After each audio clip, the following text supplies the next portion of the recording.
Cinema, an art form capable of enchanting, moving and transporting audiences to incredible worlds. In the latest film season, we have witnessed the triumph at the Oscars of extraordinary works like Oppenheimer and Poor Things, a testament to the power of the seventh art to capture the imagination and touch the soul. But cinema is not just Hollywood. In Europe, Italian cinema boasts a long and rich tradition. Recently in London, Cinema Made in Italy festival organised by Cinecittà concluded successfully at the Cine Lumière in South Kensington.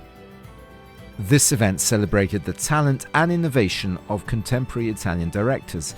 It offered a privileged insight into the diversity and vitality of the Italian cinematic landscape, affirming its central role on the international stage. These festivals provide a unique opportunity for those living abroad to connect with those who have managed to bring captivating and compelling stories to the screen that have enchanted both critics and the public.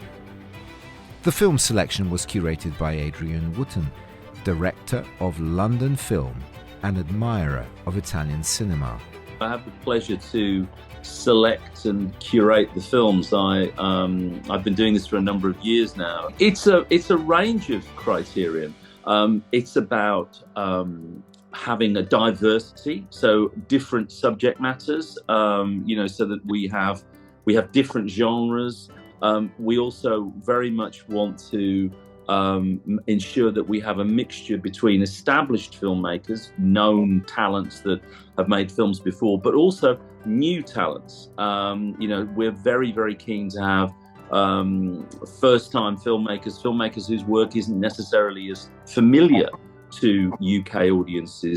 Our reporter, Monica Costa, also the owner of the English magazine London Mums, met with all the directors of this edition along with us. Kicking off the festival was Comandante, a masterpiece by Edoardo De Angelis. Set during the Second World War, it stars Salvatore Todaro, played by the remarkable Pierfrancesco Favino, who commands the submarine Cappellini of the Royal Navy.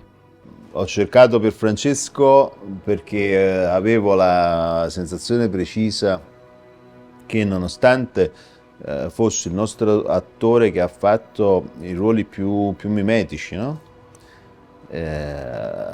Sentivo che aveva ancora un lato inesplorato della sua arte, del suo animo, un lato legato più all'abbandono che non al controllo. E durante uno dei nostri primi incontri poi ho scoperto che anche lui aveva un desiderio di questa natura, un desiderio legato all'abbandono, legato alla perdita del controllo e quindi legato ad un'esplorazione non guidata della parte più misteriosa di se stesso. Ed è su questa sfida reciproca abbiamo costruito tutto il nostro lavoro. In October 1940, while navigating the Atlantic in the dead of night, he is attacked, and in returning fire, the enemies end up in the water. The commander decides to perform a heroic act, rescuing 26 Belgian soldiers who had ended up in the water and were destined for certain death. When the captain of the Caballo asks him why he exposed himself to such a risk, Commander Todaro gave an answer that has gone down in history: because we are Italian. Quando Todaro dice siamo italiani non vuole dire siamo meglio, vuole dire siamo uguali. Paola Cortellesi makes her directional debut with There's Still Tomorrow, a film that addresses delicate themes such as gender discrimination, where comedy and the seriousness of the topics handled have been skillfully balanced. It enjoyed great success in Italy as well as in London, with no fewer than 3 screenings during the festival organised by Cinecittà. Il tema della violenza contro le donne, insomma, bisogna essere molto distratti per non accorgersene, quindi è una cosa che salta purtroppo alle orecchie e agli occhi di tutti, perché ci danno la cronaca ci dà conto purtroppo di un femminicidio ogni 72 ore, una media assurda, quindi chiaramente se ne parla. Io volevo parlare di questo, poi giravo intorno al tema della violenza contro le donne già da molto tempo. Volevo raccontare questa storia, volevo ambientarlo nel passato, perché il film per me è un film, come dire, volevo fare un film contemporaneo e ambientarlo nel passato per capire anche cosa è cambiato tantissimo da allora naturalmente, però cosa invece resiste, cosa è rimasto. E poi naturalmente raccontare un giorno specifico, un momento specifico della nostra storia. In Rome, in the second half of the 1940s, Delia solely fulfills the role of wife and mother, while her husband Ivano is the head of the family.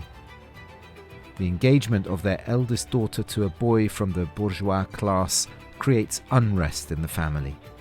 When Delia receives a mysterious letter, she's determined to overturn the established roles and finally manages to envisage a better future.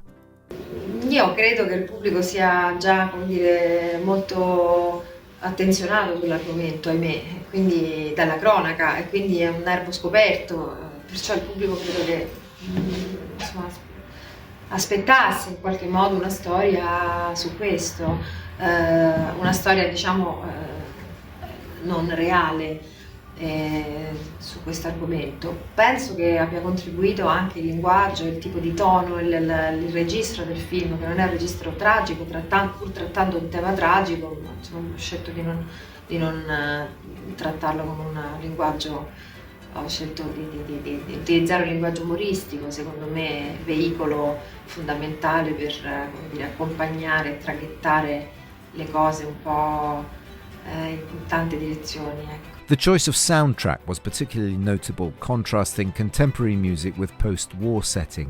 Il film è ambientato nel passato per quella questione storica, per quel momento storico, e perché quello che adesso ci fa, come dire, ci fa saltare dalla sedia, ci fa inorridire, all'epoca era considerato normale, quindi volevo raccontare su due piani una stessa realtà, su due piani storici una stessa realtà, vale lo stesso anche per le musiche.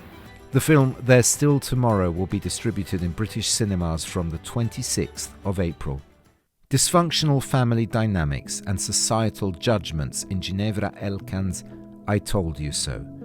In Rome, during a weekend in January, a sudden heat wave arrives. Initially, the sun is pleasant, but the heat rapidly increases to terrifying levels, resulting in people and animals beginning to lose self-control.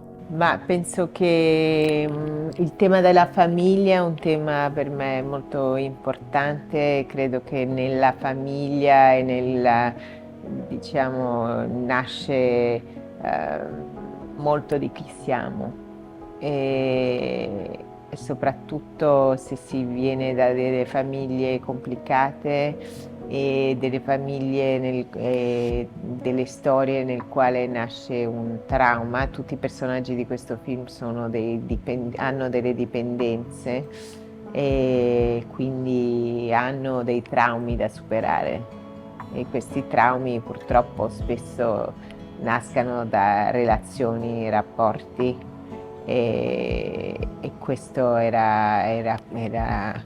erano tutti questi rapporti che volevo esplorare, ed esplorarli in una Roma di gennaio dove arriva un tremendo caldo che porta tutti al loro estremo.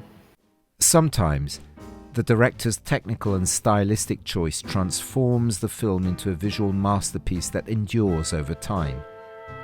This is the case with director Tommaso Santambrogio, who has depicted a very evocative Cuba through very precise techniques.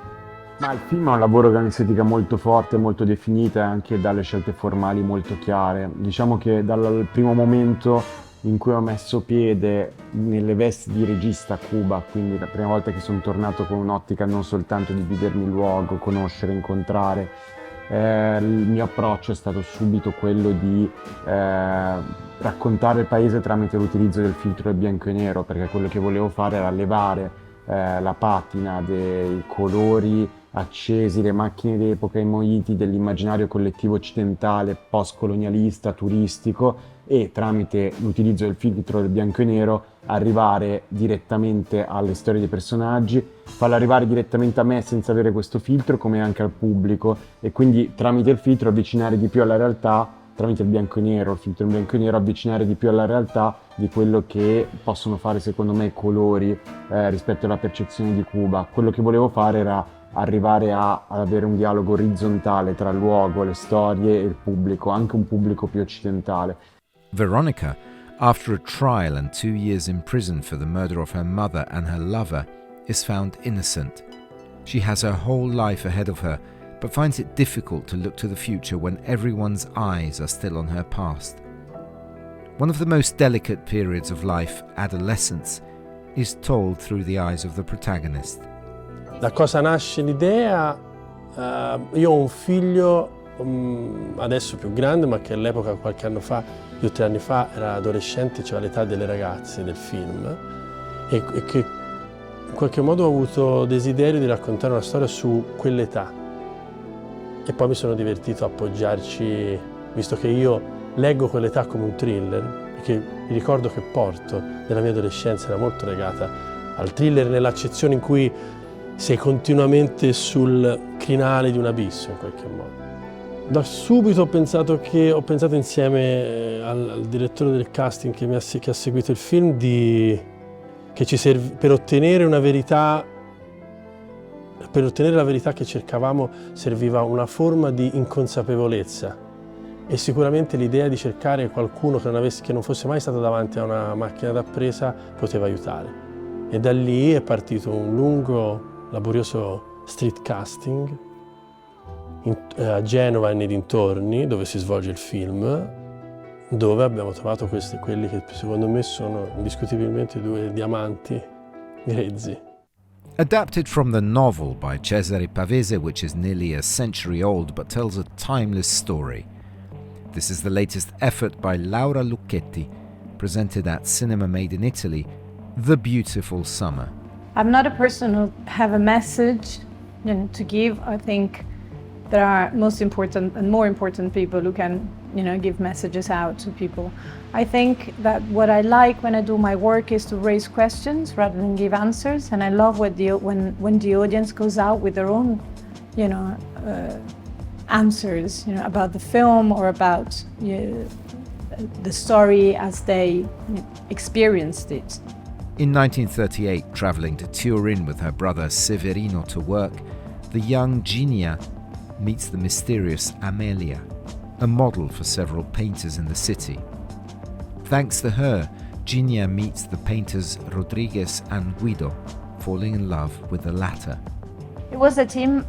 This is a small film. It's a small independent film, so the producers made a big effort to put the budget together to shoot this film. But and then it was a collective work. Director of photographer Diego Romero Suarez Llanos, who's Spanish, and the production designer Giancarlo Muselli, and the set dresser is Marco Martucci, and our beautiful costume designer Cristina La Parola. They were in constant research, how to create this world. And there's something that I asked them specifically, which is, give me all the things from the 30s that we still use and we think they're contemporary, and we don't know that they belong to that era. And so they did. So sometimes there are times in the films where the actors are dressed as kids from today, and because I wanted to break the distance between the audience and a costume film. Especially young audiences feel like there's a distance between them and the story if it's too far away from them. So we just try to use whatever was from the 30s that we use nowadays, and we don't know that it's so old, in order to create something that looks period, but it's still modern. In closing this exploration of the world of cinema, we can only reflect on the timeless enchantment of Italian cinema, a cultural treasure that continues to inspire and fascinate generations of viewers around the world. And so, With a look at the past and an eye to the future, we await the next edition of Cinema Made in Italy.